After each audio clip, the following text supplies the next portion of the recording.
Hey, what's going on, everybody? You know how we get into it, so let's just go. Today's video is going to be called Get Out Part 2. So I think I already did Get Out Part 1, but we're just going to build on this.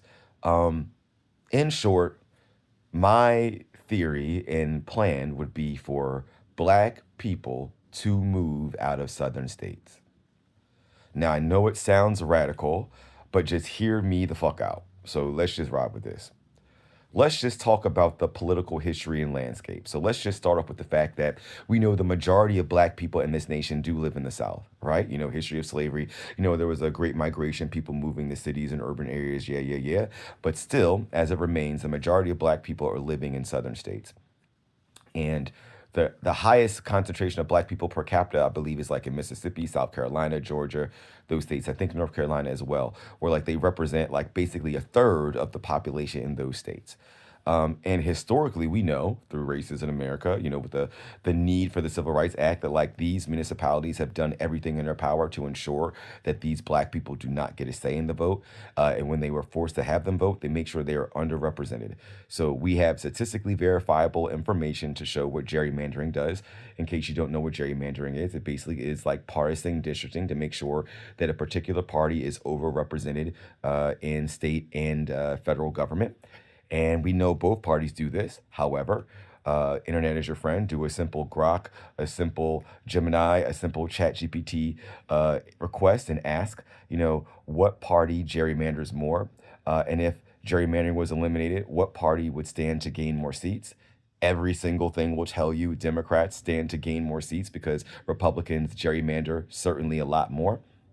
And that is exemplified when you take into account those states in which black people have a higher percent of the population, right? So we have a history of these areas in high density black populations of stripping black people of their ability to govern themselves and their representation. And it's happening more and more and more.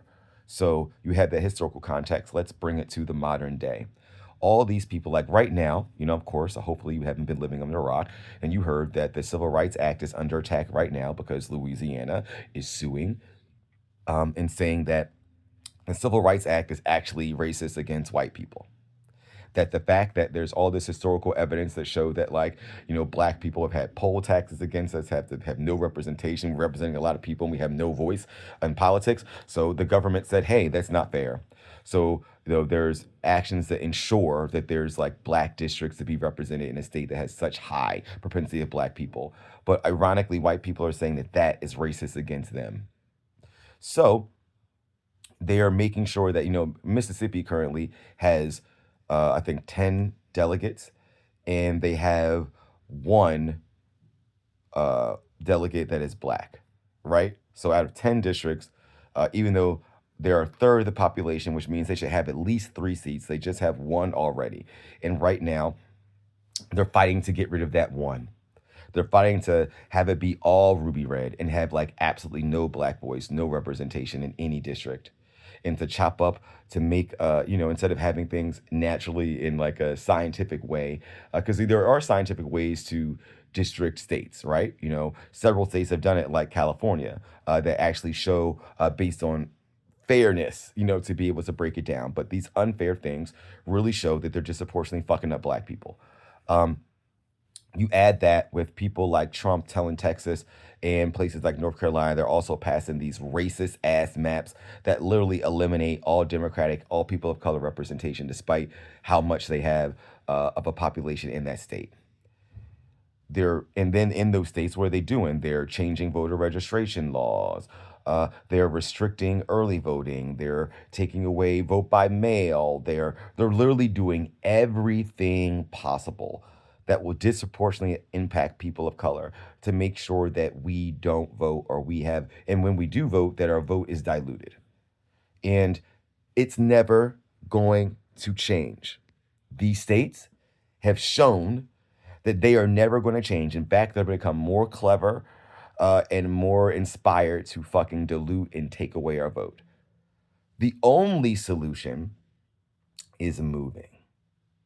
It's the only solution. We will never have a political solution for these racist ass states who have been founded to ensure that black people are not represented at all.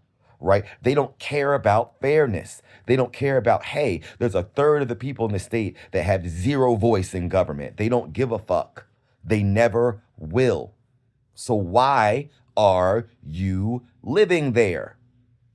Let's just take a place like Mississippi. Let's take a place that, one, their education is one of the lowest in the country. Their healthcare is one of the lowest in the countries. Their standards of living are some of the lowest in the country. Their job prospects are some of the lowest in the country. Why are you there?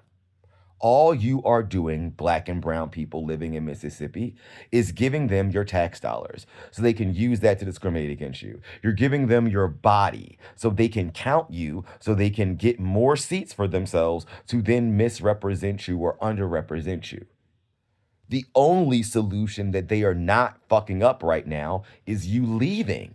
But guess what? I bet you in about 2 years, they're probably going to stop that shit too, because they can't have us move out to lower their power base. Imagine if this shit happened before the election, right? You know what I'm saying? Like, I mean, it'll probably take another census for it to go so that we can actually count the changes in population so it can shift. But right now, what's happening is a lot of people are moving to the southern states, right? So they're increasing their power. And states like California and New York are actually losing voting power because people are moving out. We need to have an advanced strategy of doing some long-term shit and moving up and stop these ties. Like, a lot of our ancestors had to move, right? And they moved for jobs, they moved for opportunity. Like, these are the reasons why people move.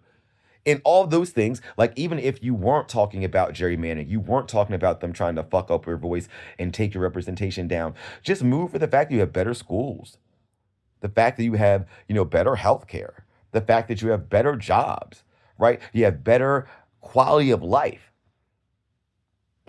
better social safety nets, an actual minimum wage. These places in blue states actually are better places to live, period. So I think we need to have a mass migration, like real shit. It's like, it's the only thing that's not being attacked. And everything else, anything short of that, is really all of our money and our bodies being used against us in every single way. So I think it's really the only solution. It makes sense. I know it'll be hard to get people out of their family homes, but guess what? Our ancestors did it forcibly. We can do it. We need to do it. We need to take the power away from them and let them live in the own shit that they create. If we're out there, we can't suffer. Let them take shit away from their own poor.